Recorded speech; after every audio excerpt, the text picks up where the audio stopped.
Perfect. While everyone is logging in, I'm going to go ahead and start with my part before I hand this over. First Sounds of all, good. thank you. Yeah, thank you everyone for being here tonight. My name is Morgan. I'm an AmeriCorps member serving with Conservation Nebraska's Common Ground program. Conservation Nebraska, our mission is to protect our state's natural legacy by educating the public, supporting communities, and increasing civic engagement, which we accomplish through locally led education efforts and community engagement projects to address local conservation concerns. Um, Before I introduce our speaker tonight, I do have a few things to go over. To our Zoom audience, your cameras are off and you will be muted throughout our presentation, but please feel free to type any questions you have for Bob into the chat or the Q&A section, and we will have time at the end to go over some of those. We will also try to address them as the presentation goes on. We do have a brief survey that we will launch towards the end of our presentation tonight. It won't take you longer than 1 or 2 minutes to go over. And we really would appreciate that survey being filled out. It helps support programming like this one. So we really appreciate the time you give us and taking that. Tonight's speaker is Bob Henrickson, and we are lucky to be back 2026. Yep, 2026. We are going to be working together again this year, so this will be great. This is the first of our three-part series. Um, Kind of doing it seasonally this year. So without more from me, I'm going to hand it over to Bob.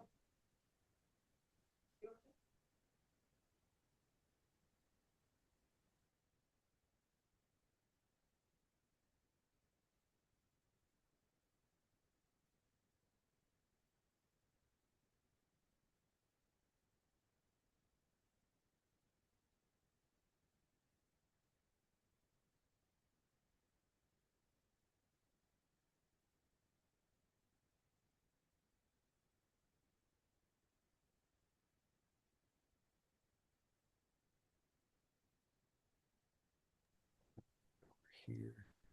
Oh, Is it sharing? oh, I can hear you now, but I do not see. Let's see. Oh, I can hear you and I can see it now. Thank you. Okay, very good. Okay, excellent. Probably took a while to load. All right, everything's looks hunky dory. We're peachy. All right, everybody. Well, thanks for tuning in tonight. I know it's here we are, what, February, what is today, the 3rd? February's just starting. I was telling Morgan before we got started that we gain an hour of sunlight in February. So hey, that's something to look forward to. And winter's more than half over. We're on the downslide. So we can all look forward to spring. Hey, in case you didn't know, what was formerly the Nebraska State Red Arboretum has changed its name to Plant Nebraska. So that is our new official name. I think our logo's cool. We got some cool merch out there that you can find at plantnebraska.org. Nothing has changed with our programming. We still offer the same services we always have, and that is planting Nebraska. We still have the Nebraska State Red Arboretum network of arboretum sites throughout the state. So still doing the great work throughout Nebraska and glad to participate with Conservation Nebraska, talking about more sustainable landscapes. So tonight I'm going to be talking about overlooked trees for Nebraska. Some of these you might say, well, dude, that's really not overlooked. Well, it might not be overlooked. However, we're just not planting enough of them. So that's kind of what this is all about. And this first slide, I don't know if I've shown this before on any other talk I've given, but this is a city park in Dannebrog, the home of famous folklorist Roger Welsh. And Dannebrog has a park that has these native bur oak trees in it, and pretty cool scene. What I like about it is the grass is not really growing that well under this canopy of trees, and they just let the leaves fall, don't rake them up, and let it become kind of a forest type park. We need more of that stuff. I'd love to see all of our parks stuffed full of trees so the grass can't grow anymore. So they don't have to spend a lot of money on budgets buying mowers, right? They could uh, they could spend it on something else. Hey, just a quick plug. I host a radio show every week, every Wednesday called How's It Growing? And that is every Wednesdays 11 till noon on Lincoln Zone KZUM, the best radio station on the planet. And kzum.org if you're outside the listening area, because it's small community radio station, but we are dedicated to answering your growing questions. Tune in every Wednesday, which is tomorrow. I'll have Aaron Drury on the program. Aaron is greenscapes manager for the city of Lincoln. So he's been doing a lot of woodland burning in this picture you're seeing here. This is down at Wilderness Park. I'm leading a hike, a wild edibles hike, and had a good turnout. We're not doing that this year. We're kind of taking a break from that. We're going to just talk about wild edible mushrooms on a webinar. So tune in for that. All right. First thing is love your trees, right? And what's cool about this place, these are a couple of beech trees and a couple of colleagues of mine, Justin Evertson and Christina Hoyt, hugging a tree. And then I saw this big old beech, and this is at Dumbarton Oaks in Washington, D.C. And I encourage you, if you're ever in DC, sure you can look at the monuments, but look up this place and visit it because it's in Old Georgetown. So Old Washington, beautiful landscape, well worth sight see, a great arboretum. All right. Yeah, so the community forest, which we have right here in Lincoln, right? Lincolnites love their trees, and we have a lot of them, right? And that's where most of us are benefiting from trees on a daily basis. But if you drive around greater Nebraska, you can drive to any small town in Nebraska from, let's see, we got Shadron here, we got Arthur, little town of Arthur, and then Kimball.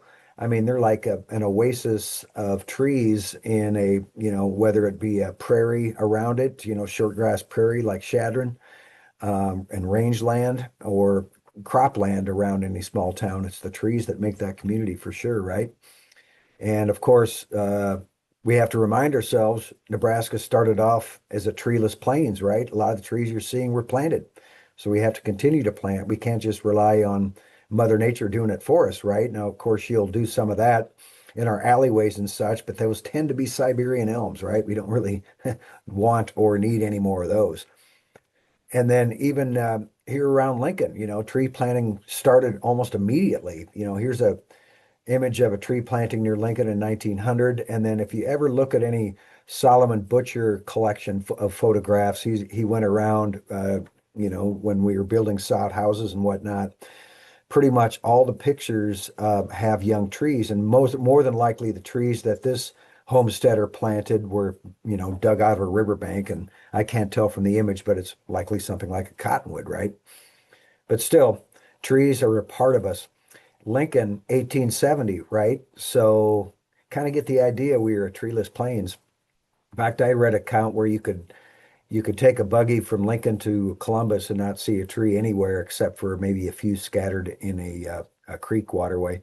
So then you get to 1915, and already the city was, had a pretty good, decent canopy of trees in that short amount of time, 40 years. So they grow faster than we think, right? And then here's 2010, obviously kind of an old image compared to today, but still, did I just say that? An old image, 2010? I did. But anyway, yeah, nice community forest right here in Lincoln, right? But we kind of seem distracted from planting lately. If you look at the Dawes County Courthouse back in the day, look at all the trees planted around that courthouse, and then Lover's Lane in, I think that's in Seward. So trees were a big thing, but today you're likely to see a courthouse that looks, more like this, where there's no trees on the property, just lawn. And if you talk to them about planting trees, well, they don't want to, hide the facade of the building. After all, it's beautiful to look at.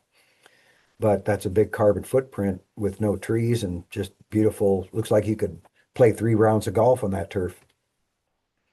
And then would you rather live in a neighborhood like this, right? This is kind of the landscaping of today. I'd rather live in a place like this. This is a friend of mine's home, and he's no longer with us. This is just off 56th and A, but a good example of somebody that was into tree planting, and he planted all different kinds of trees. He has oaks and hickories, pecans, pine trees, just all sorts of stuff. Just a beautiful property right there around 56th and A. And then you go back to the older neighborhoods in Lincoln. Sure, that's a big, beautiful house that I certainly couldn't afford. But what makes this picture beautiful, in my opinion, would make me want to live there is the trees. So trees again are a big part of our community. And we're kind of distracted from planting lately because people see them as, well, I don't want the mess, or I may have to cut it down. That costs me a lot of money. I see there's something in the chat here. Oh, Bob, I can't hear you. Can you hear me now? Um, I think you're hearing me. Anyway, Yes, that was at the beginning, Bob. oh, that was at the beginning. Okay, got you. All right, Samantha's asking, since trees are not native to the plains, why is it important to plant trees in the plains now? Yeah, good question, Samantha. I think, like, sure, we're a prairie state, and picture our community with nothing but prairie grass and no trees. It'd be a tough road to hoe in, man. Sure, we could do it, but certainly we'd be at the risk of fire. Think about it. If all of our landscapes were prairie and we had homes in amongst there and a fire broke out, man, we'd be in some serious hurt. Because I don't know if you've ever seen a short prairie grass like blue grama burn. It is fast and it's furious. And they say a prairie should always be 40 feet from any given house so that, so it doesn't, catch fire. And if you think about it, Nebraska, we have 50-mile-an-hour winds in the winter. We have 70-mile-an-hour winds in the fall, you know, all different times of the year. So that is a little bit of a concern. I say there's room for both. But the big thing is, we have to have trees to make I guess, our lives more pleasant, right? Our lives more comfortable.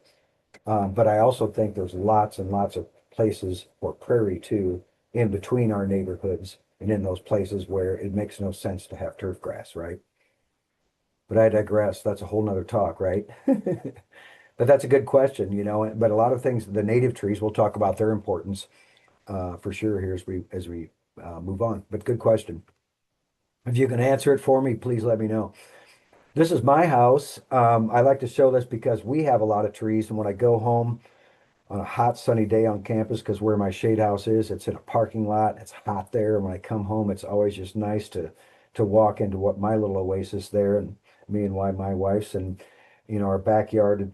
This little patch of turf you see there is pretty much gone now. I expanded this flower bed all the way to where that fire hydrant is, and a very little turf. In fact, I bought a reel mower, one of those push mowers, and it still only takes me about 15 minutes to mow all the grass I have. And the grass I have is in a path to get me from one bed to the next. That's how I roll. We have lots of trees. And then the backyard, with the big overstory trees you see in the back, I've planted a lot of understory trees that kind of bring your eye down, like pawpaws, and I have a red buckeye back in there, and a hornbeam, things like that. So yeah, nice little oasis in the backyard. Even my kitty likes it.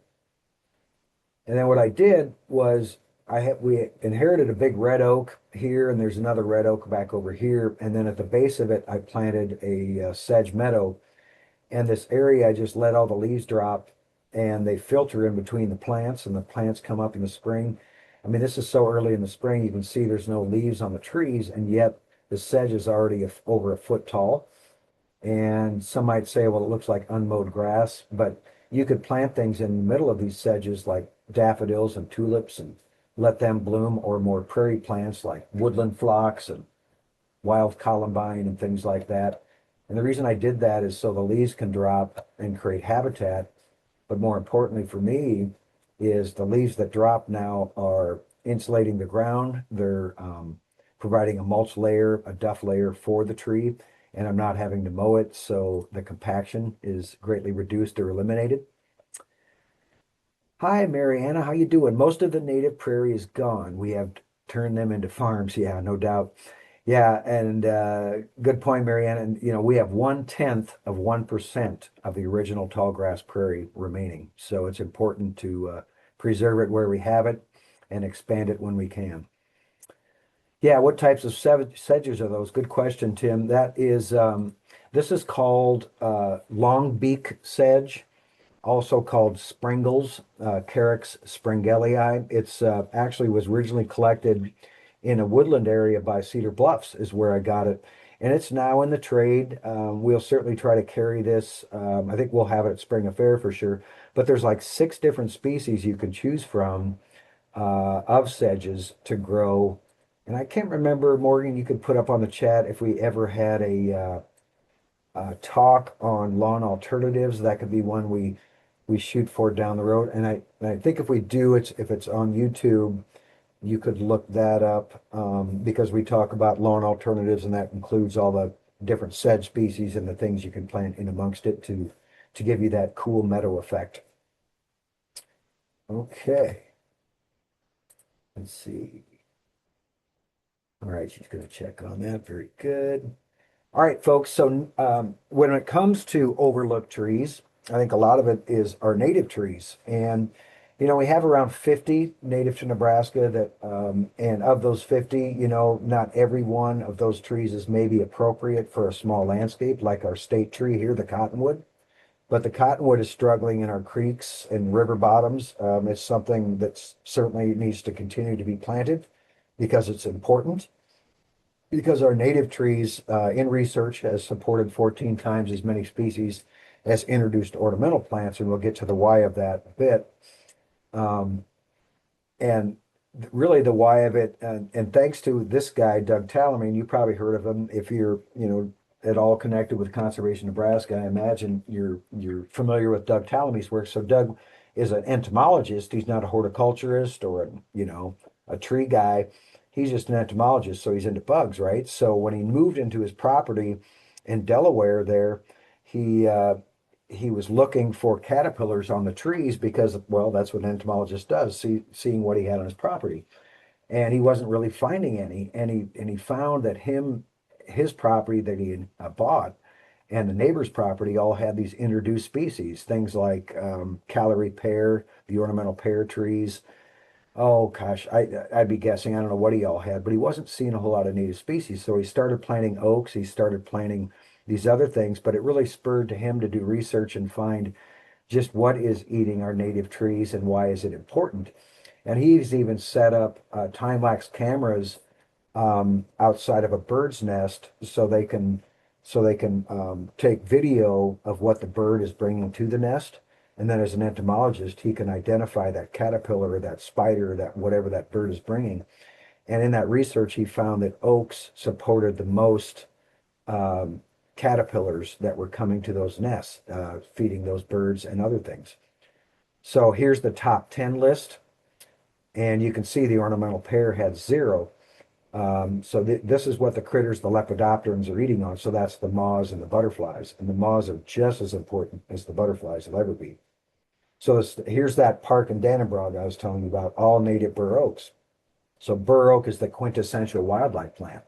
And studies have shown that only 14% of the native plants that are available in that region, that occur in that region, are making up 90% of the caterpillars. So even though, we're planting introduced trees and shrubs and perennials and all these things, the native plants are still kind of holding their own, right? They're supporting 90% of the caterpillars.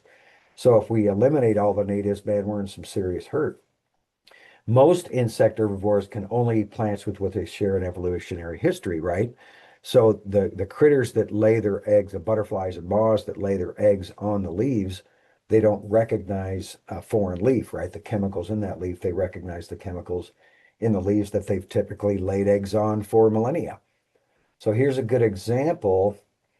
So back in the day, and maybe we still would, if somebody saw this on their tree, the first thing they might do is call their extension agent and say, what can I spray this with, right? Or they'd look it up themselves or go to the garden center and buy a chemical and get rid of it.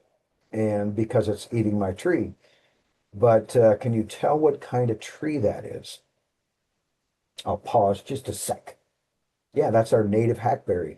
And so those critters that are feeding on those leaves might defoliate a branch or maybe two, but they're not going to kill the tree. The tree will rebud and send out new leaves.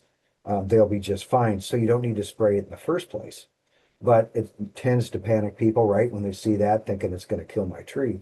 Usually it's diseases that does your tree and not insect damage.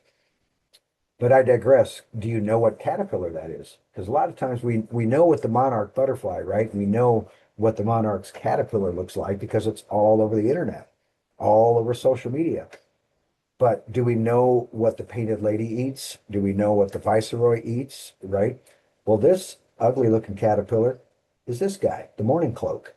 So had you known that, you probably wouldn't have sprayed it, right?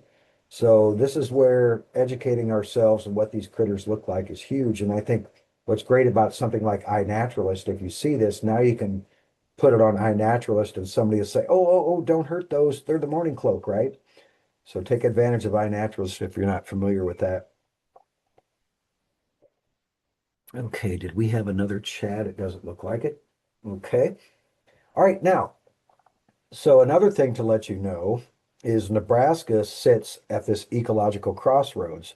And maybe you know this about the Niobrara River. You know, the north side of the Niobrara tends to have plant species that are more that southern exposure, right? The sun's beating down on the north side of the river, but that'll tend to have ponderosa pines and cactus and heck, there's even yuccas on that side. And then the south side or the north facing slope has birch trees and lindens and hop hornbeam and things like that. So just in that little ecotone there at the Niobrara River Valley, it's very diverse. But in Nebraska, the eastern part of the state, we have the last remnant of the oak hickory forest, kind of like the Appalachians and the Ozarks, right? The Ozarks are your classic oak hickory forest, and that stops right there at the Missouri. So places like Indian Cave State Park, for example. Then you go out west of the Panhandle, and that's more like a high desert. A good year there is 18 inches of rain or moisture, I should say. For us, a good year is more like 30. So they get a lot less moisture than us. And they have these species that grow out there that more or less grow in the Rocky Mountains and then meet their range limit here in Nebraska. And I'll show you some examples of this um, as we move on. So let's talk a little bit about some all-American shade trees that kind of deserve to be planted more. This is me hugging our state champion sycamore tree, which is down by Brownville, just south of Brownville. And wow, what an amazing tree. That picture doesn't do it justice and how big it is. One of the bigger trees in the state, next to the cottonwood for sure. But these big, I brought my kids there and they shimmied right up that baby. But anyway, we're not really planting the sycamore anymore. Yes, there's big trees in Lincoln and love them or hate them. I know a lot of people, I love the sycamore, especially in the wintertime, awe-inspiring tree. And we don't have a lot of 20-foot and 30-foot sycamores in town. We kind of stopped planting them. And I think we need to get back to that. But here you see where this plant grows naturally in nature, the native range of this plant. So you can see in Nebraska, it just kind of skirts the Missouri River. And you'll see this pattern repeated again and again. As you saw in that slide, 50 species in Nebraska meet the limits of their native range in our state. And you'll see that again and again. The sycamore, again, native down into Texas, all the way up into New Hampshire and, gosh, all the way south to Georgia. So big native range, but it stops here. My premise is, and I've seen, if you go to Indian Cave, you'll see the sycamores there down in a lower area taking advantage of the moisture. And just know those sycamores you see at Indian Cave are indeed native. They weren't planted. All the other ones you see around town, anywhere else were planted, but you have no idea where the seed came from, which doesn't matter too much. But in a perfect world, I'd be collecting seed from the sycamores at Indian Cave, and every nursery in Nebraska would be carrying that sycamore. But that's a perfect world. And anyway, I just think it's a great tree, tough, good, fast-growing tree. I've seen 7-year-old from seed, 7-year-old sycamores at 30 feet tall. So if you want fast shade, man, it's a good one for that. This is a neighborhood in Omaha. Man, I bet there's a lot of people that walk their dog down this neighborhood and probably make it a point to walking down this street. What a gorgeous scene. So sycamore is a great tree at lining our streets too. Actually, this is a big sycamore in my neighborhood. I live in the Union College neighborhood. This tree is about, a couple blocks from Calvert Elementary, if you know that area. Big sycamores in the Union College area. And Union College, my house was built in like 1952. So, you could say the whole neighborhood's pretty similar to that, but this tree could be older than that, certainly. older than more like 100 years rather than 70 to 80. And then this tree is growing in Blair at a city park in Blair. And I put this image in here because notice there's nothing but concrete around the trunk of this tree, yet it's not lifting the sidewalk. And I see that repeated in a lot of places. Big old tree, not far from a sidewalk, but yet it doesn't lift the sidewalk. So I guess sycamore is good for that as a street tree. Anyway, who doesn't love a good old, like kind of that bone white bark, exfoliating bark that gives you the kind of that camouflage pattern in the wintertime. And of course, the fuzzy balls that grow on it are also, I think, kind of cool. And get this, that ball there certainly was flowers at one point, and pollinators took advantage of it. But you're seeing the seed ball.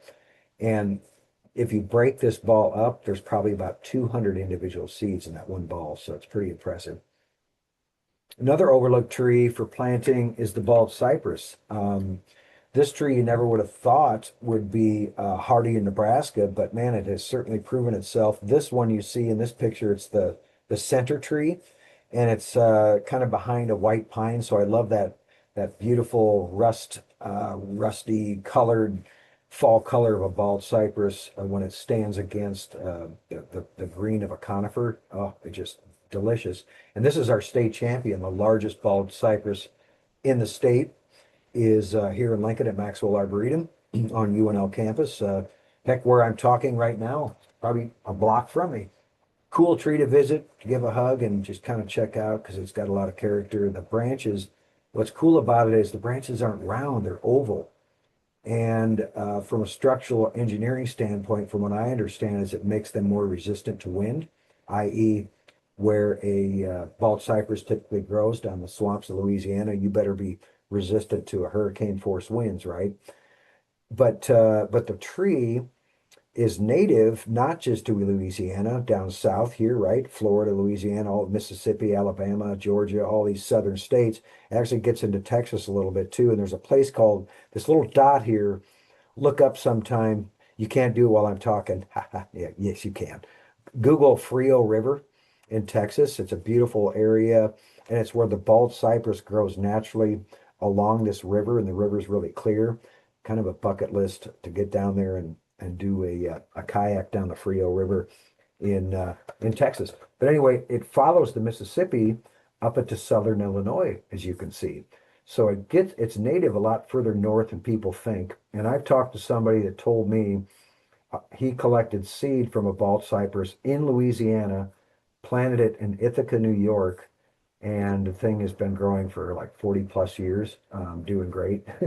Go figure, right? So trees will surprise you.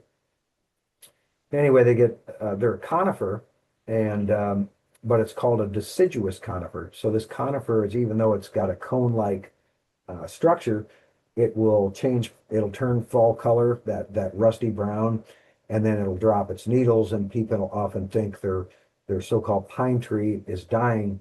And Campbell's, I know, that would sell bald cypress would get calls every fall from the customer thinking their bald cypress was dying. And I know and have heard stories of people even cutting down their tree because they thought it had died rather than just losing its needles.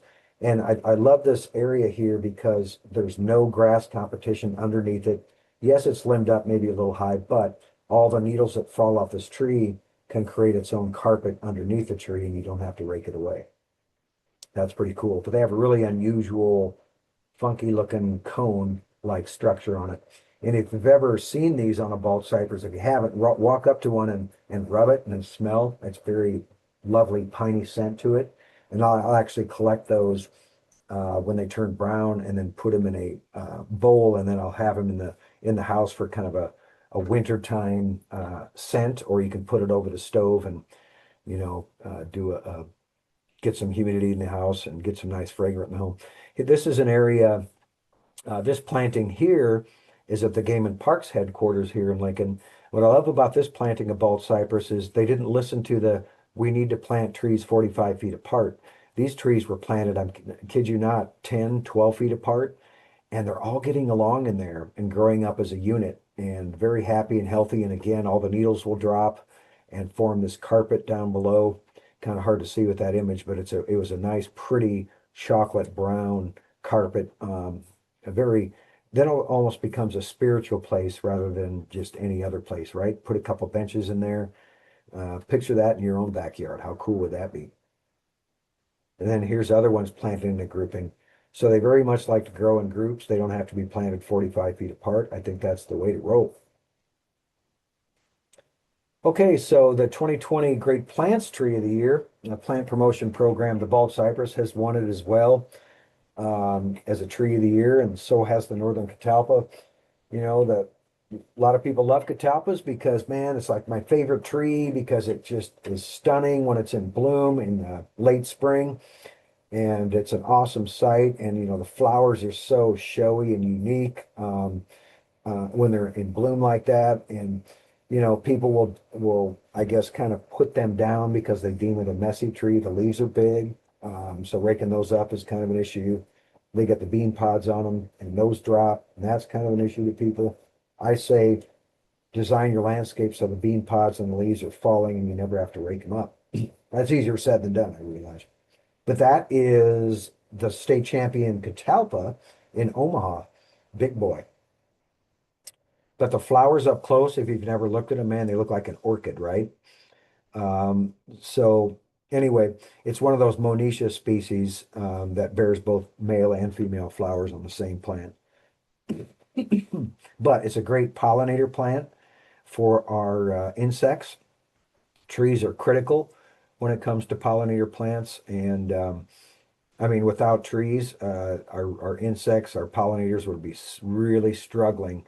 Because if you think about it, when the critters are emerging in early spring, there's not a whole lot blooming in the landscape, right? If we're lucky, there might be a few daffodils and tulips blooming when the bees are emerging. It's the trees that are perpetuating them, you know, and even trees with catkin flowers like the cottonwood, the bees are taking advantage of. Maples, critical. Elms, critical. So all those things are really saving the bees' bacon, in my opinion. Oh, I don't know what happened to that image. Sorry, not going to expect you to turn sideways.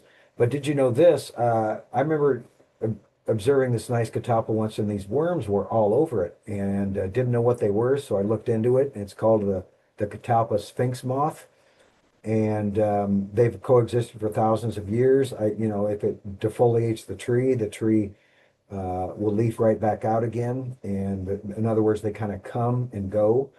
But down south, I guess they will collect these critters and use them for fish bait. Huh, go figure. But I think catalpa leaves are cool. They're big and tropical looking. But if you think about it, the reason I mention it as an overlooked tree is I don't see a whole lot of, again, smaller catalpas. If you bump into a catalpa, they're always big, old ones. But you don't see a lot of 10-year-old, 20-year-old catalpas. So that's why I say it's an overlooked tree. You know, again, you just see the big old, you know, who doesn't love a big old scraggly catalpa base trunk? They're really got a lot of character to them. And of course, there's the bean pods that, yeah, can be messy and long, that's for sure. I've never had to rake under one, so I can't I can't relate, but I can see how it would be an issue. Another overlooked tree is the American linden. And the lindens that you see around Lincoln, there's a lot of them, and but pretty much all of them is the little leaf linden. And the little leaf linden is not one of our natives. It comes from Europe.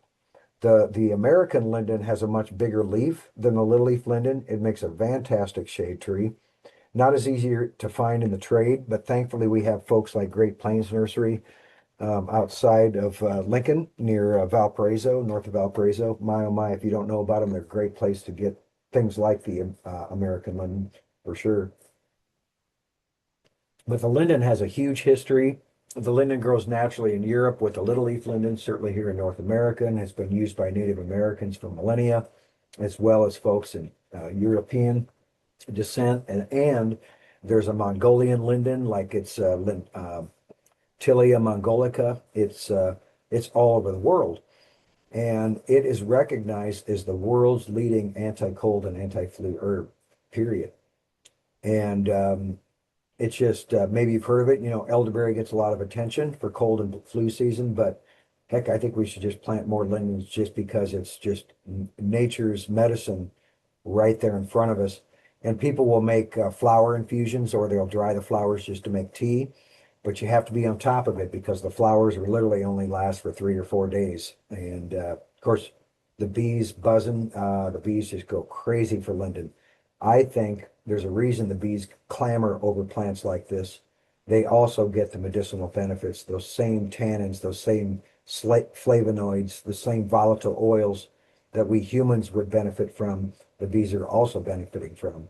So that keeps a healthy hive. I think they got it really attractive, big leaves. I mean, the leaves are usually bigger than your hand, and they look very attractive when they're leafing out in the spring.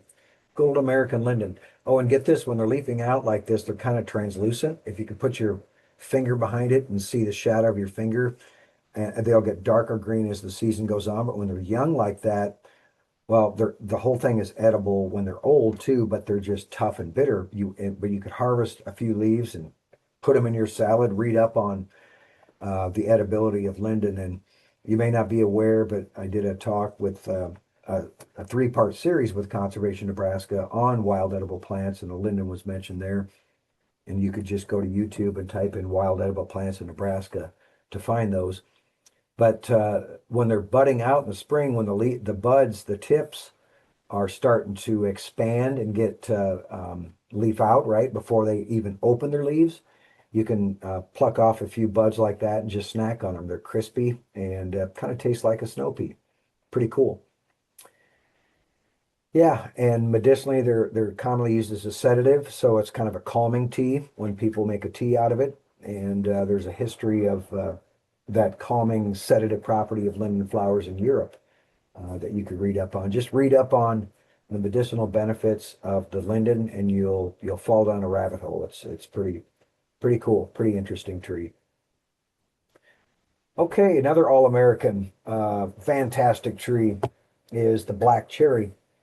And the black cherry, oh, you've heard of or cherry soda, right? The black cherry soda, that's where it comes from. It's a tree that's got a big native range too.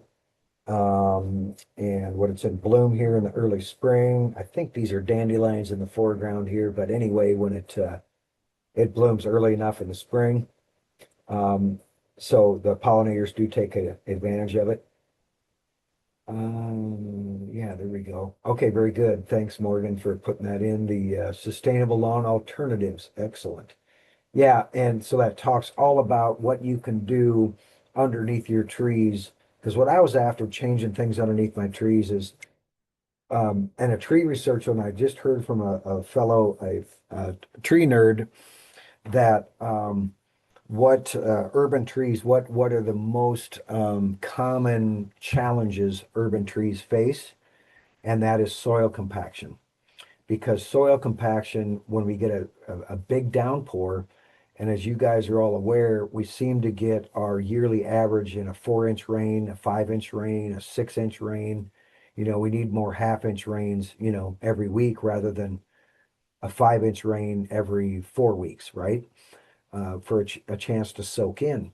But if we just get these big rain events and our soil's compacted, that water's just going to run off. It's not going to absorb into the landscape and the tree won't be able to take advantage of it.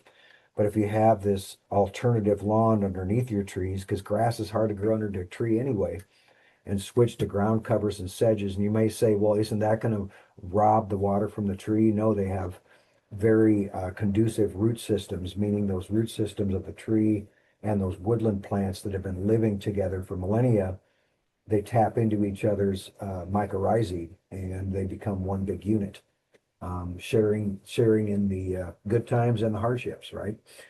All right, Joe's saying we have 2 green ash, 40 plus years old in front of our house, relatively small lot, and the ash have EAB and have to go. Boy, right? If you had to replace them, what would your choice be? You only get one recommendation. That's funny. Joe, I'm going to give you 10 of them. No, I'm just kidding. Well, Joe, let's see. That I'm a big fan of oaks, and we're going to be getting to oaks here in a bit. But if it's my place, I'm going to look into. I love red oak. That's what I got. They're fast growing for an oak. Just don't worry about getting a 3-inch caliper one, right? To go for a more like a 4-foot oak in a 3-gallon pot. But anyway, Joe, red oak, And if you don't like red oak, go with the chinkapin. That's all you get, right? Is one. Or you may see one here, black cherry. Yeah, fast growing tree too. Sycamore, all those things. But the black cherry, as I showed you earlier, the oak is very valuable in nature, but the black cherry is a strong number three right under the willows. But a lot of us aren't planting willows anymore because they're kind of prone to breakage. Black cherry, you can see its native range, and it follows that very same pattern that we see repeated again and again, where it stops in Nebraska, right along the Missouri River. Otherwise, the darn thing's native all the way east to the coast and all the way south into Florida. Huge native range there, right? Doesn't touch the west. A little too dry for it. Why didn't it go any further in Nebraska? Well, the prairie ruled back in the day. So black cherry is really not getting planted much in the landscape. In the spring, it's got these nice catkins. It's the cousin of the choke cherry, but it doesn't sucker and it forms a single trunk, much like a tree. I mean, the tree will get, a good sized black cherry in Nebraska is probably 40 feet. Certainly they have gotten bigger, but I would say around 40, maybe 50. The black cherry offers nectar and pollen in the spring. It blooms early, like in May, early May, so it's a good one for the early spring pollinators, and they go crazy for it. You always see insects in them when they're in bloom. But just as important in the when they form their fruit, which is, I would say July, maybe later part of July into August is when the fruit ripens, maybe a little later than choke cherries. But they've documented up to 40 species of birds, not to mention mammals, also eating them. The birds will go crazy for this tree. This fruit is small, and maybe yeah, there you go. The size of a choke cherry, but certainly edible. Like a choke cherry, I have to admit, I've never made anything with them. I haven't tried to make black cherry jam before because, well, the birds always beat you to a big harvest, that's for sure. But I've seen them in nature all over the place down at Indian Cave State Park. So that's pretty cool that we actually have it. And it serves as a host plant for a huge array of butterflies and moths, 450 species. So, a lot of different critters. And when we say these things are a host plant, it's not like these critters are defoliating the tree completely. They're taking a bite here and a bite there because again, they have an evolutionary history with this tree. The tree has chemical defenses in it. So, the critter is not going to just eat everything up, right? It's not going to be able to. Uh, they are prime to some diseases, Joe. Yeah. I think black knot is one of them, and I have not really seen that. There's a black knot disease that I'll see on wild plums. I'm not as familiar with the other diseases, but the one I think that is concerned is called black knot, and I just have not seen it on them. I think in the eastern states with more moisture, it's a fungal related disease. That might be an issue. But yeah, just have not seen it here. They get some nice fall color, nothing to write home about, but still, I think it's pleasant. I've seen some nice reds and oranges on them, and the bark is cool as the tree gets more mature. Okay, we'll move on. Another great tree, the tulip tree, is not quite native to Nebraska. I think I have its native range on here. But some people think that it was named because of the flower. Looks kind of like a tulip, but oftentimes those flowers are kind of upset or set on the tops of the branches. So from the ground, they're kind of hard to observe, but still very showy, very unique, attractive flower, the tulip tree.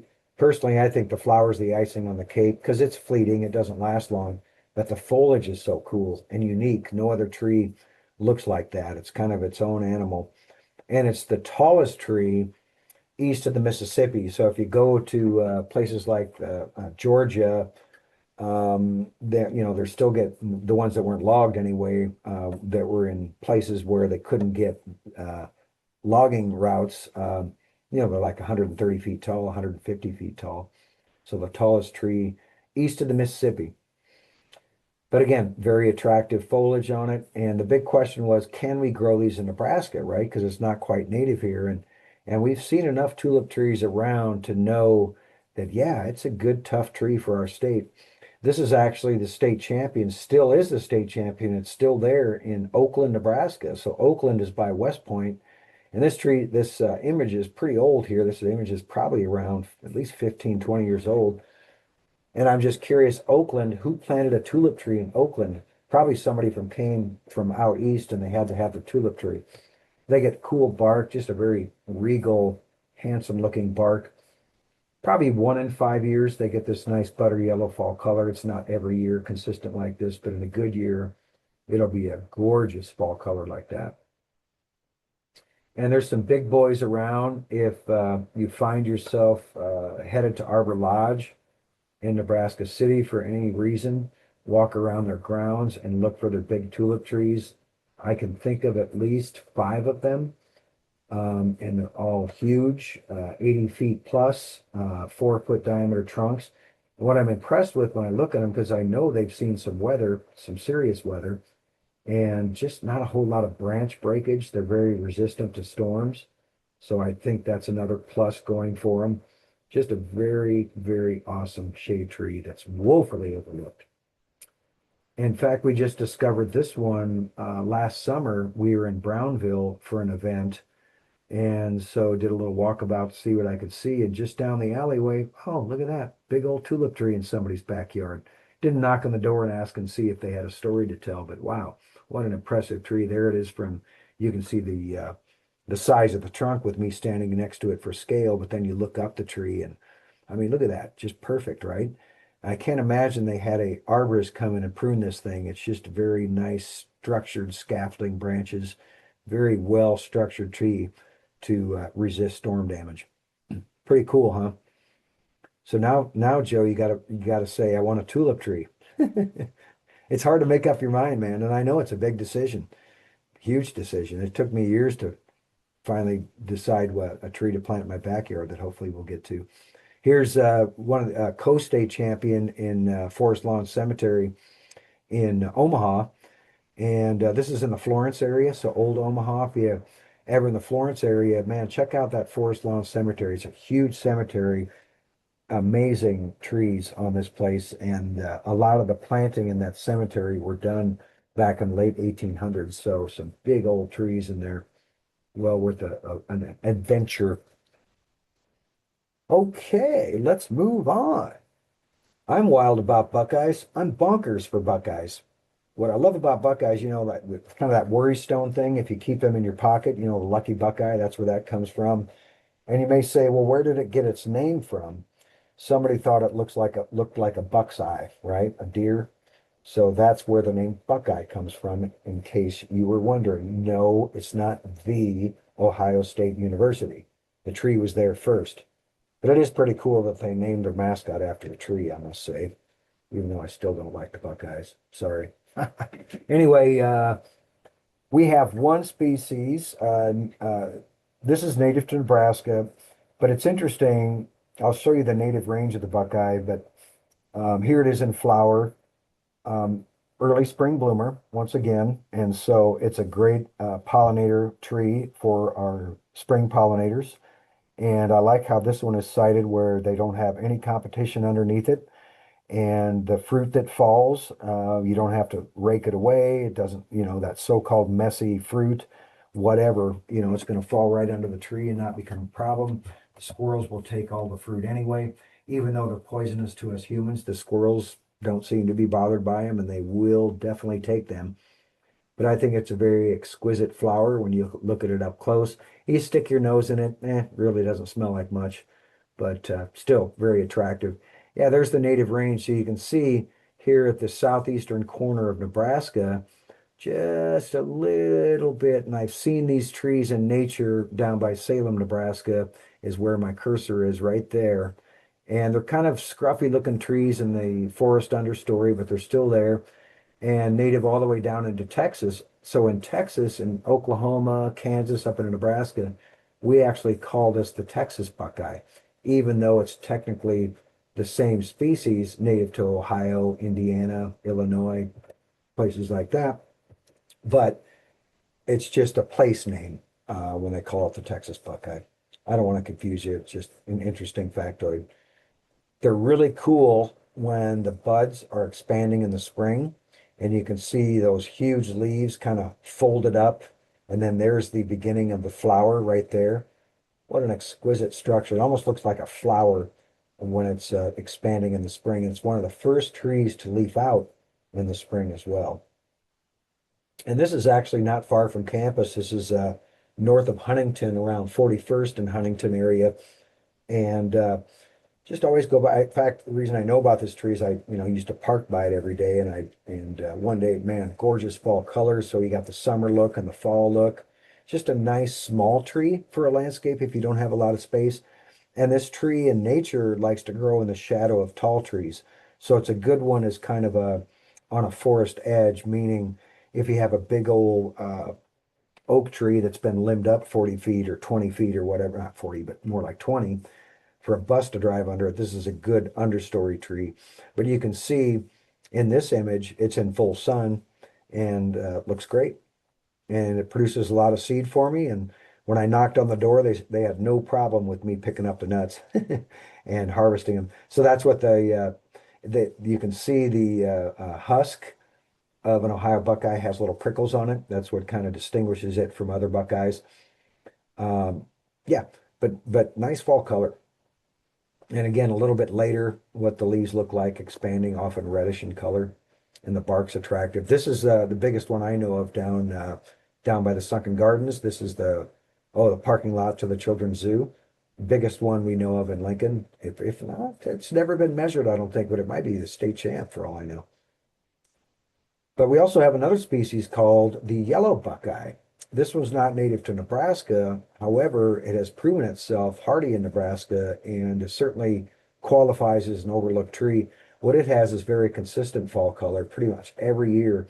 And it's always a kaleidoscope where you'll get oranges and yellows and reds on the same tree pretty much every fall. It's named yellow buckeye because the flowers are, granted not loudly yellow, but a nice pale yellow at that, and just unique compared to the Ohio Buckeyes. You can see not as frilly and whatnot, but still an important pollinator tree for our insects.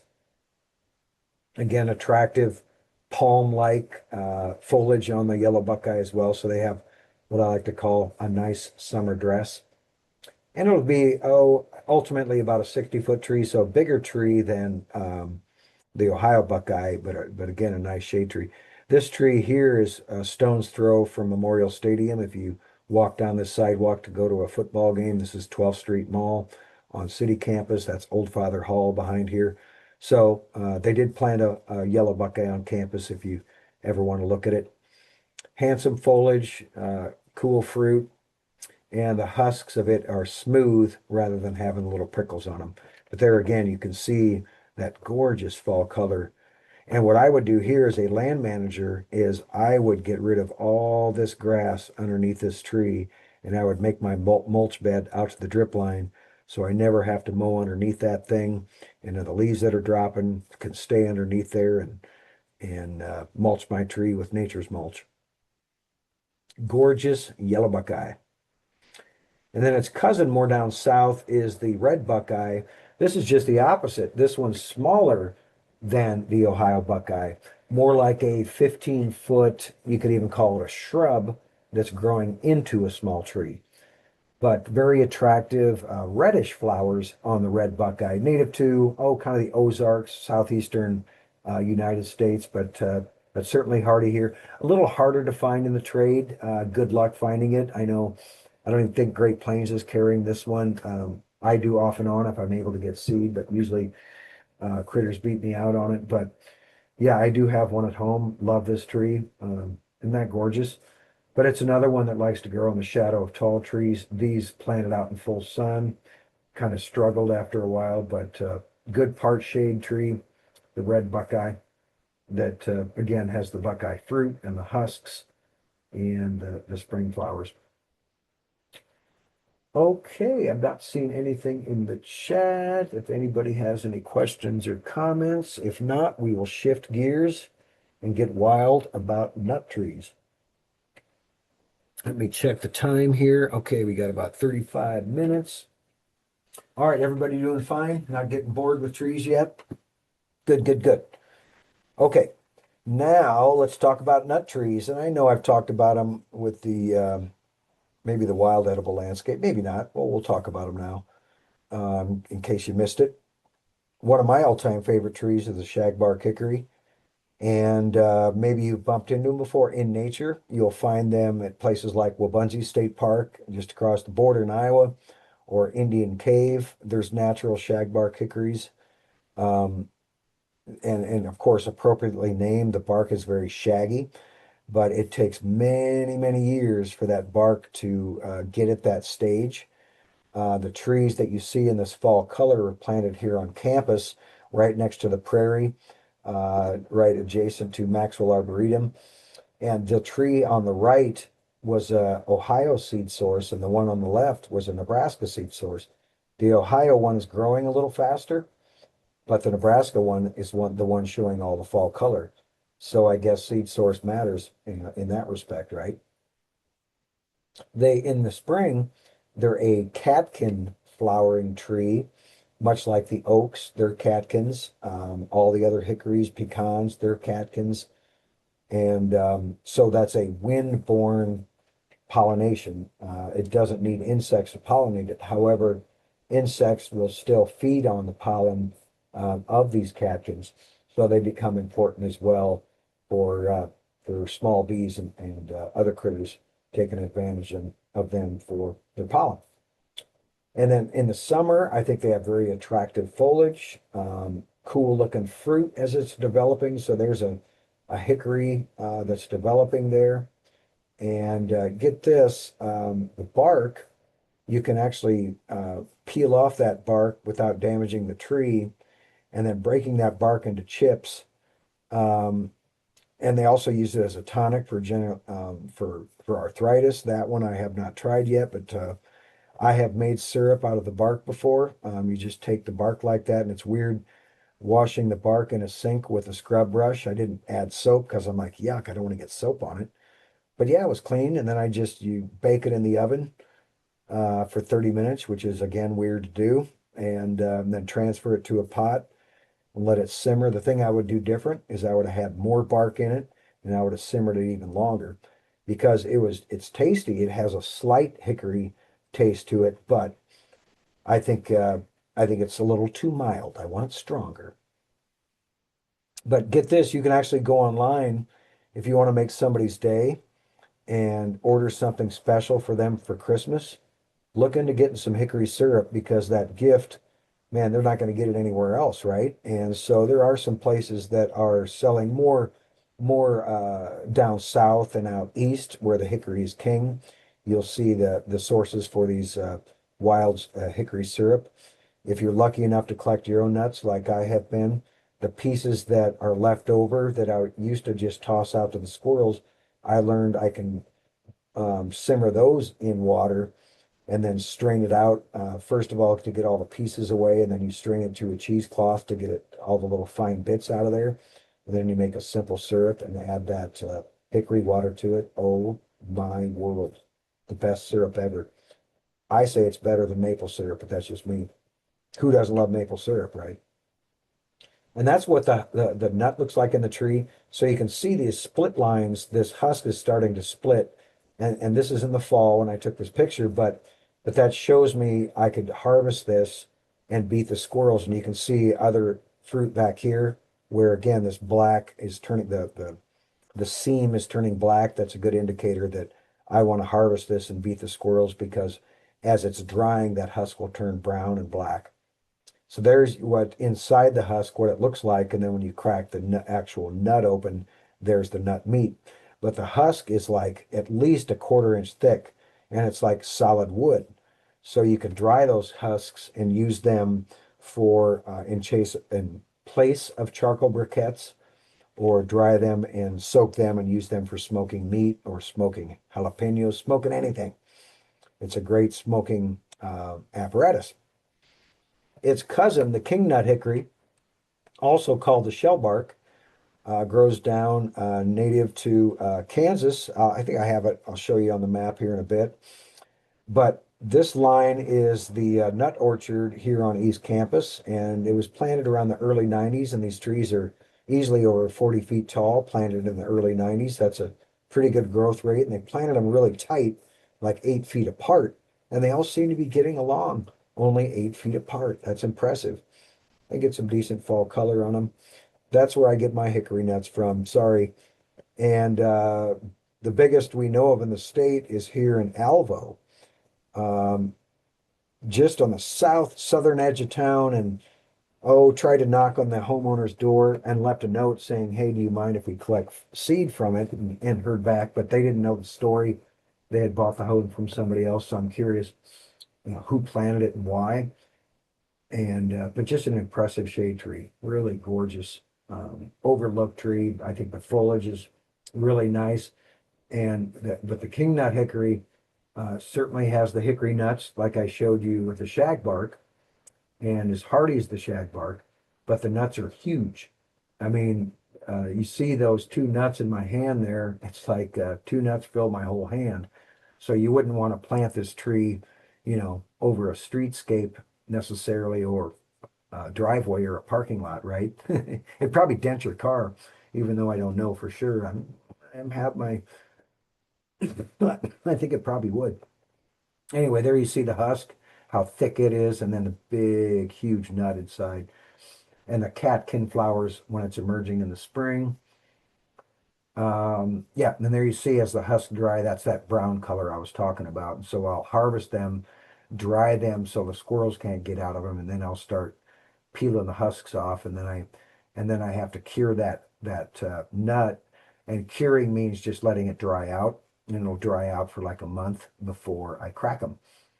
And then I crack them, and if you think cracking black walnut is hard, holy moly, a hickory nut will make a black walnut cracker run and hide, because they are tough.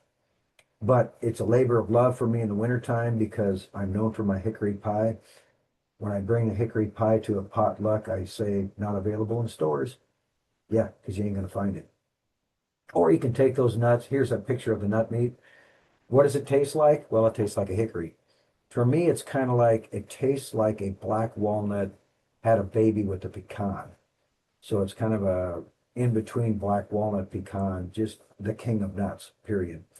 And here it is. We fill a jar half full of roasted nuts. First we roast them and then put them in a jar and top it off with bourbon and infuse the bourbon. So then you have hickory infused bourbon for a libation. How fun is that?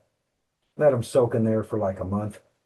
And then when I strain out the bourbon, I let the nuts dry again and then make candied hickory nuts with them. So you have bourbon infused candied hickory nuts. And there's no alcohol in them because the alcohol burns off when you roast them. But my, oh my, I think it's 5-star. I should have taken a picture of them. Probably ate them too fast. All right, now like my another top 10 favorite tree is the bitternut hickory. I would love to see the bitternut hickory on every block. In fact, Joe, this is the tree you should plant in your frontage. Um, I mean, bar none. It's got it all. It's fast growing. It's tough. It's native. This is a picture on the left from Indian Cave State Park in all of its fall glory, and it's pretty darn consistent with this beautiful bright yellow. Picture doesn't do it justice. And then the bark on an older tree. This is actually the bark of our state champion. This is in Wyuka Cemetery in Nebraska City. Biggest one we know of. So I planted one in 2011, and the tree was, I remember it was 2011 because I made my son, I don't have a picture of it unfortunately, but it was only like a 3 foot tall tree. And you might say, dude, I don't have time to wait for a little 3 foot tall tree. Well, 3 short years later, I mean, I'm not standing next to it, but I guarantee you this tree's over 6 feet 3 short years later in 2014. And then this here it is, 2021. I didn't take a picture of it this fall. I should have, but it's a solid 30-foot tree now, and it's only 13 years old. So actually 14 now, isn't it? Anyway, amazing tree. It's my favorite tree in my yard, and it took me a long time to decide what tree I wanted to plant on the east side of my house. So Bitternut hickory raised its hand and said, "I'm your baby, Bob, and I'm glad I planted it every day I walk by that tree." And when they get big, they're gorgeous. This was at a Airbnb we were staying at down in Kansas City, and I thought, how cool is that? They got bitternut hickory in the back. Catkin flowers in the spring, like just like the other hickories, but the nut is much smaller, only about an inch across, and the husk that surrounds that nut is like paper thin, so easy to peel off that husk. Another thing that's unique about bitternut is no other tree has what we call a naked bud, where it doesn't have scales around it, and it's this pretty sulfur yellow color. And bitternut hickory you can actually find native down at Wilderness Park right here in Lincoln. And that Wilderness Park population, folks, doesn't get any further west in the world. I think that's pretty cool. So why do we need to save Wilderness Park? Well, for the bitternut hickories alone. Well, get this, it's called bitternut hickory for a reason, right? If you try to eat the nut meat, it's very bitter, and it's not worth it anyway because it's so small. You're not gonna, you need a toothpick to harvest the nut meat out of it because it's just not a lot there. But you can actually go online. So here's what I'm picturing you doing for that special loved one that loves trees. You're buying them some hickory syrup and you're buying them some hickory nut oil, or you can get pecan oil or pecan syrup and do the same thing. But this is actually available online. But they make the nut oil from the bitter nut hickory, not from the shagbark, not from the king nut, but from the bitter nut.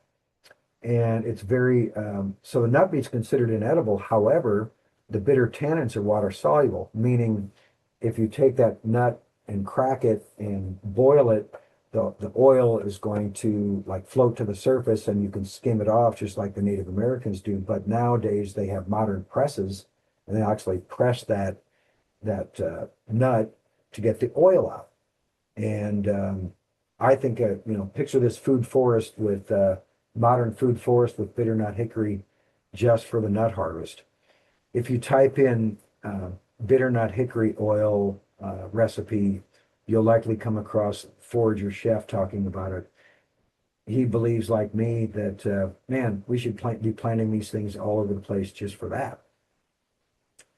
Here's the biggest tree in Wilderness Park, big boy, and unfortunately the tree blew down. It's no longer there, but there's a lot of them in there, and I actually made it a point to try to count how many I could find, and I think I found like 70 individual trees down there before I stopped counting.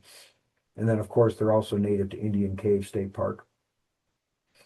There used to be a big one at 26th and O. Indeed, it was the biggest tree along O Street.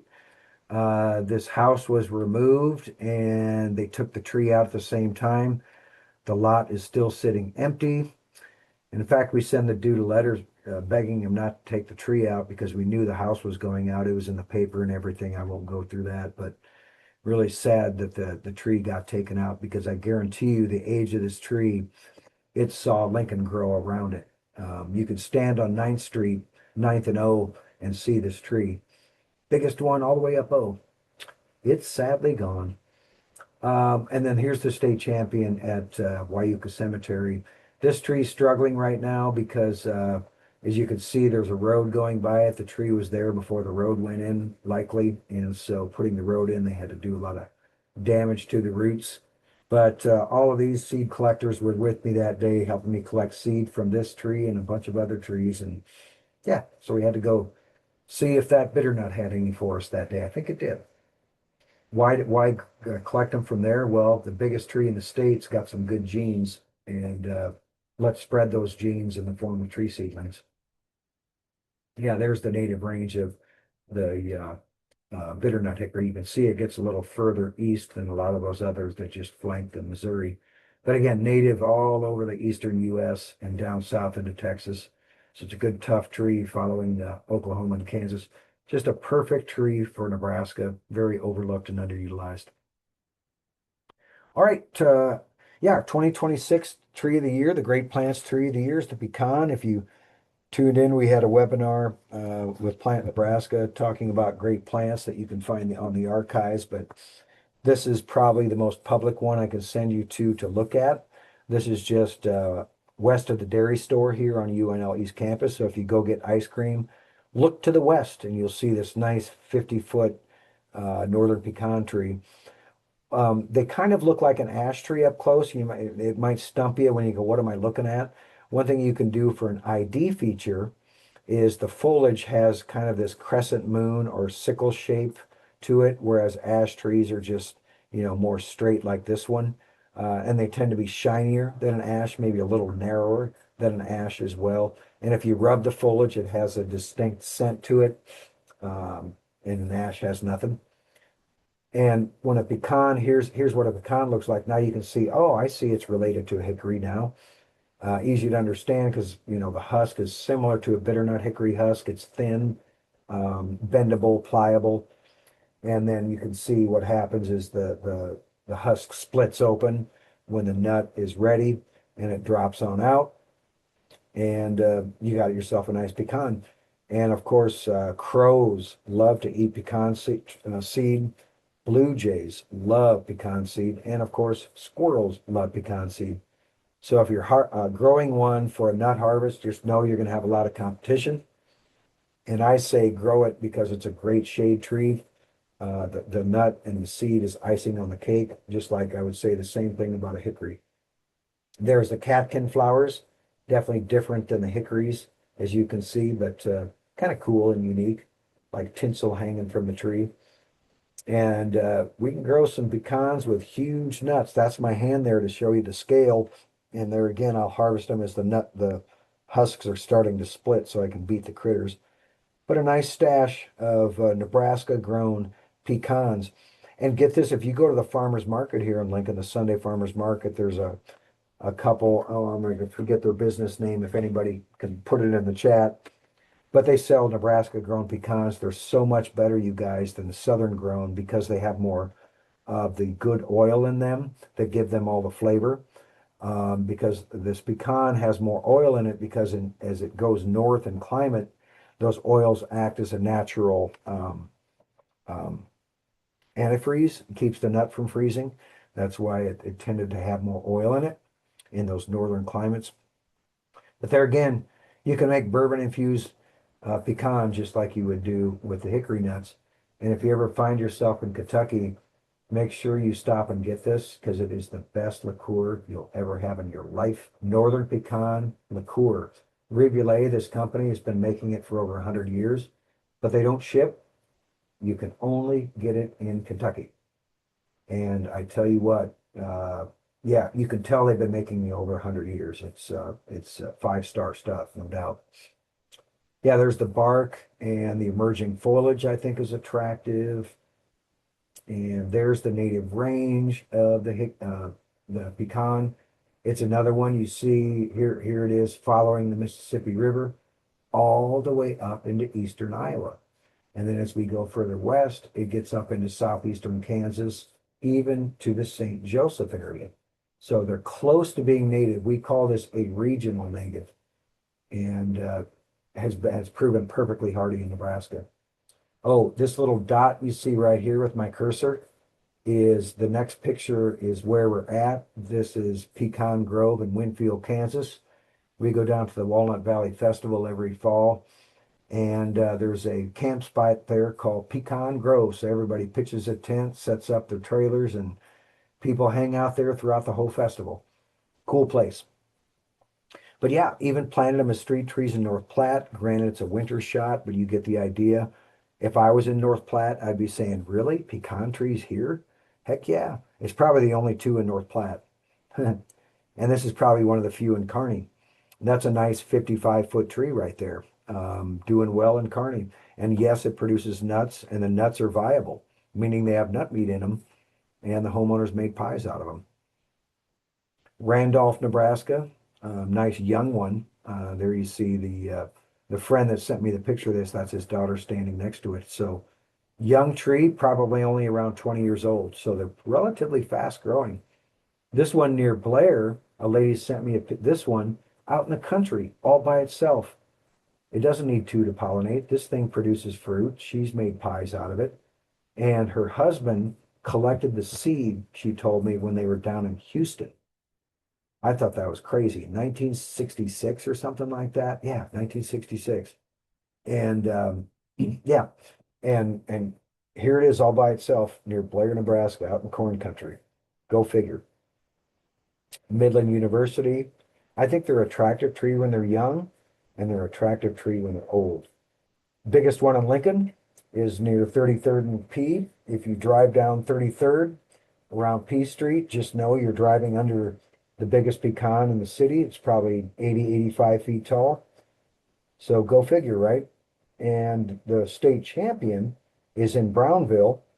So if you're in Brownville, head toward the elevator, the grain elevator, and you'll go right by the, because I don't know what the name of the street is. You go right by the biggest pecan in the state, and you can see my cohort Justin there for human scale. I mean, the pictures don't do it justice. It's a beautiful, big old tree. Arbor Lodge has some impressive specimens. At least a dozen pecans are planted at Arbor Lodge, and pretty much all of them are around 80 feet tall, like this big boy.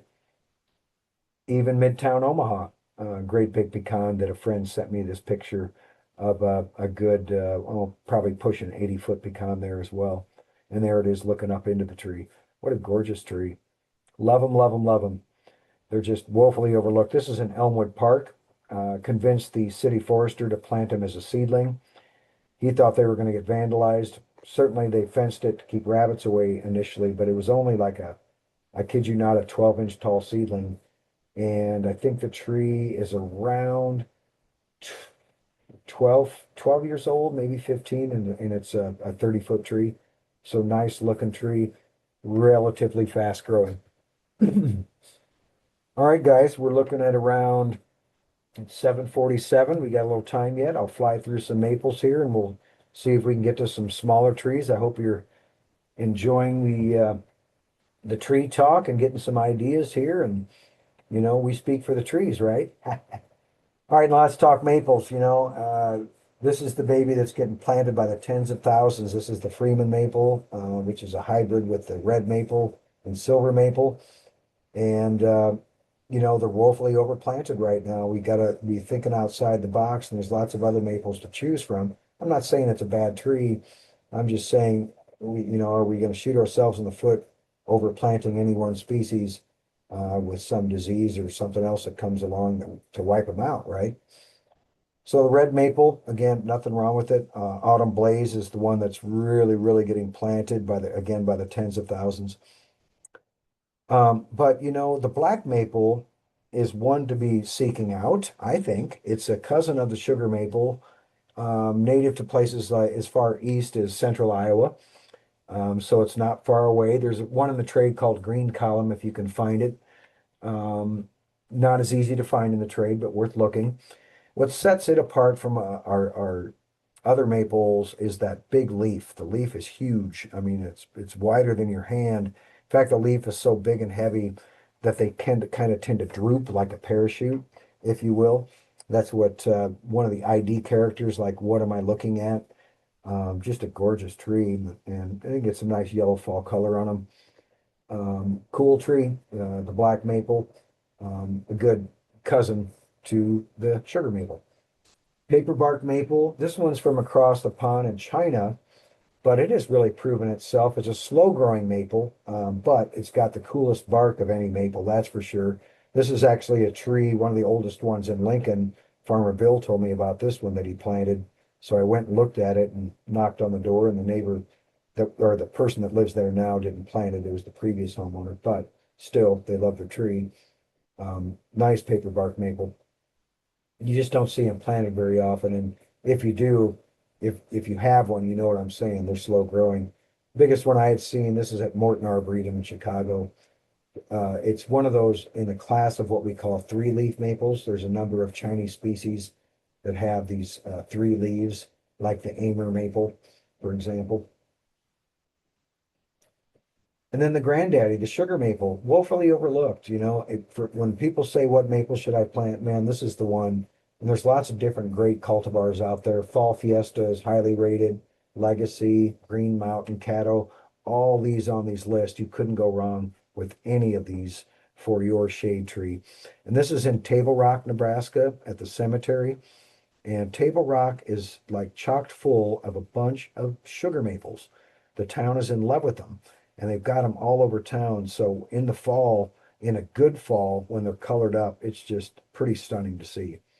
And what sugar maples have compared to, say, a red maple's fall color is awesome, but sugar often gets a kaleidoscope, meaning you'll see reds and oranges and yellows all on the same tree, which I think that fiery color is just awesome in my opinion. And there's a big sugar maple at Forest Lawn Cemetery in Omaha. What an impressive specimen. Amazing tree. There's the native range of sugar maple, another one that doesn't quite get into Nebraska, but you can see it also gets up into the St. Joe, Missouri, and Kansas City area, in Columbia, that area, eastern Iowa. So close enough, and meaning it really thrives in our conditions. Another one you might find in the trade that's kind of fun is the Miyabi maple. This one, though, comes from China, um, but it's really proven itself, man. I'm really in love with this tree. It's a nice tree. Okay, Joe chimed in. Love your program on KZUM. Hey, thanks, Joe. And because I know you are wondering, I'm down to tulip tree or bitternut, leaning towards tulip. Thanks for the program. Really enjoyed people that's so dedicated. Thanks, Joe. Cool, man. Yeah, you can't go wrong with either one, dude. And the good news is, back in the day, I would have said, I don't know where you're gonna find them, but there are places to find them now, and get yourself a nice tulip. You can shoot me an email if you want, Joe. You can find me at plantnebraska.org. Shoot me an email, and we can communicate on that tulip tree if you want. Okay, yeah. Oh, where was I? There we go. The Miyabi Hey, maple. Bob. Wow, oh, I'm sorry. No, excuse me. It's just Morgan. We were just gonna launch the poll while Sure. you're wrapping up, just to let you know. Oh, very good. You're gonna do Okay. the poll now? Yep, yep. Just so people, while they're thinking about it and listening, it's there and fresh in their minds. That's right. And sounds like Joe has something going on and you might have to break away. So yeah, do that survey, people. Thank Yeah, you. the Miami maple, I mean, it's just such a unique tree. We were at Morton Arboretum in Chicago and driving around this loop, and I thought, wow, what a cool looking maple. So I had to hop out of the car and see what it was, and wow, it's a Miami. Okay, that's how big they get. You're looking at around a 40-foot tree. And this variety called State Street is in the trade. You can find it. Oh, I would look at places like Fowler Nursery, Fowler Landscape in York would be one. Certainly check it out locally, but if you can't find it, I would check with them.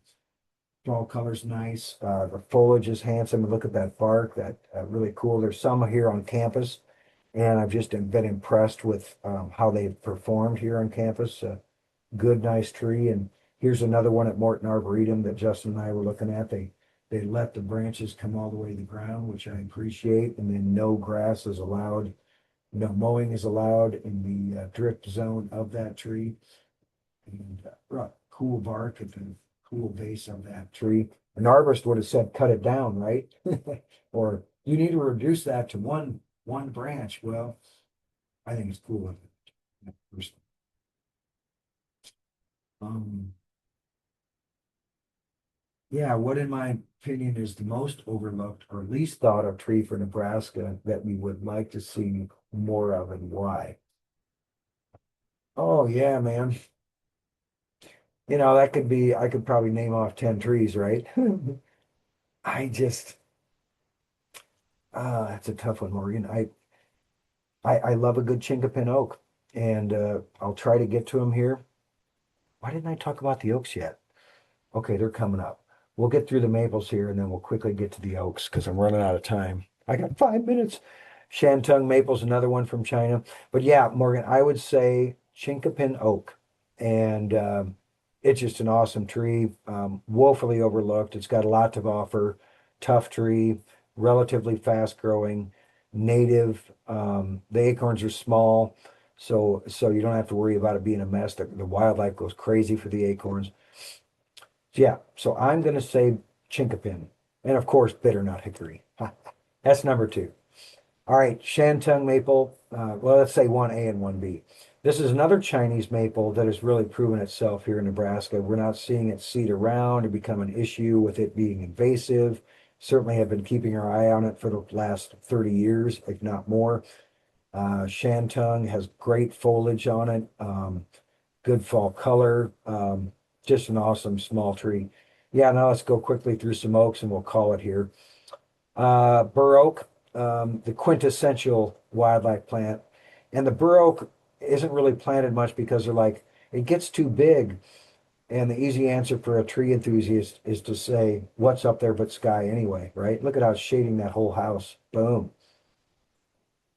And it's called the mossy cup oak because of that fringe on the acorn cap, unique to oaks. The bur oak's the only one that has it that I know of. Yeah, and we talked about this. There, no other genus supports more species of moths and butterflies than oaks.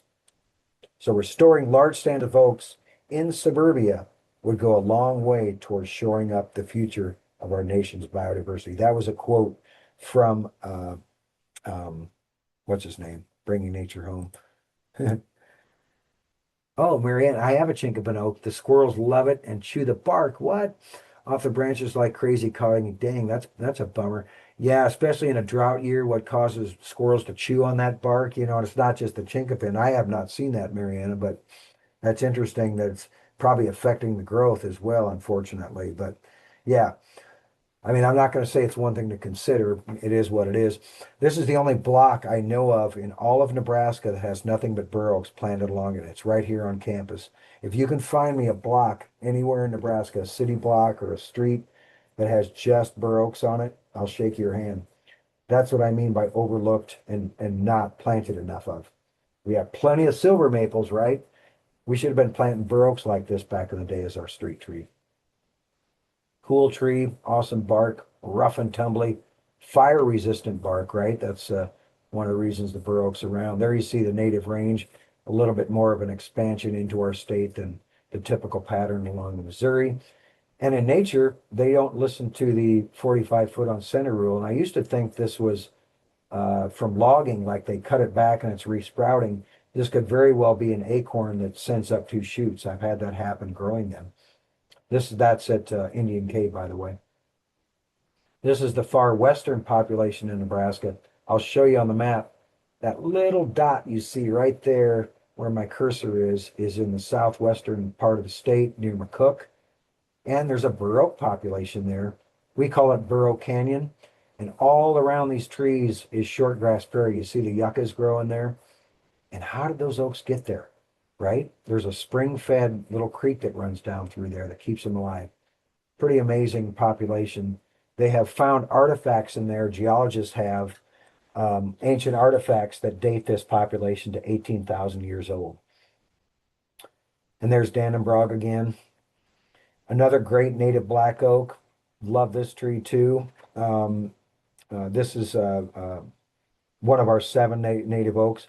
What sets it apart, it looks like a red oak, and it is a red oak, but it's the foliage is glossy and smaller than a typical red oak leaf. There you see the native range to black oak following that Missouri River pattern. You'll find it at Wabaunsee State Park. Indeed, going to Wabaunsee and admiring the oaks in their fall color, know that most of what you're looking at is black oak in the park itself. So there's one at Indian Cave right here. You can see where the soil eroded away from the bank, that impressive root system on that tree going deep, deep, deep. When they emerge in the spring, they have really cool leaves. This is a leaf I would take and press for a pressed leaf arrangement rather than a fall leaf. And the catkins, when those leaves are leafing out, I think is really showy, rather gorgeous. The black oak. And then we have the white oak, another oak just native to Nebraska. Also, the emerging foliage is really cool. And this is the biggest tree in the state, right here in Antelope Park in Lincoln. How cool is that? Great fall color on the white oak. This is the white oak in Antelope Park. You know where that curved road is, so check it out right before you go over to the play area to the east. But this is a white oak that was planted. That's my house right there before my house turned into a jungle. So you can see this is a really old photograph. And this white oak is probably 40 feet tall now. Gorgeous fall color on the white oak. Here's the chinkapin. We'll end with this one. All And we do right, have just so we another talk question, straight Bob, up. in the chat. How we doing on the chat? We have got two more questions, it looks like. Okay, Mary, Samantha, a lot of the trees that you mentioned have been in cemeteries. Are cemeteries a part of the tree organizations, associations? Are trees able to be historically recognized to be preserved? Yeah, that not I'm not familiar with that being recognized to be preserved. I'm not sure of that, Samantha. That's a good question. In Nebraska, if we have any sort of policy for that, I doubt it. I think it'd just be up to, people people showing up and contacting the whoever's in charge in that community to say, please don't cut this tree down, right? I don't know. But yeah, our cemetery is part of the tree organization like Plant Nebraska. Yes, indeed. In fact, that Forest Lawn Cemetery that I showed you is one of our affiliated arboretum sites. They have labeled some trees, not a lot of them, but there's some trees labeled there. So yes, that cemetery, in my mind, is like one of the best in the state as far as, big trees and impressive trees. The state champion ginkgo's there, the state champion horse chestnut's there, big red oaks, big sugar maples, big tulip tree. I mean, the list goes on and on. But yeah, that's the only one I can think of off the top of my head. But certainly some cemetery associations are involved with our organizations because they have received grant dollars from us to do tree planting in their cemetery. I'm thinking of Fairbury, for example, recently, Kearney Cemetery. So yeah, hopefully that answers your question. Let's see. I think that was it, right, Morgan? Yes. Let me look one more. Um, oh, for Al. Al's just asking if it'll be archived so he can see this later. Yes, this Bob's presentation with us tonight will be on our YouTube channel. Just give us a couple weeks to get it up there. But if you attended late or wanted to rewatch it for any information, we will have it there. As well as I'm pretty confident when I say this. I think if you shoot Bob an email, he'd be more than happy to answer any follow-up questions you guys may have for him. Yeah, you betcha. So, um, Yeah. well, yeah, we are at time. We do this every time. We run out of time, but Oh, yeah. That's not a because I bad put too problem many to trees on. have.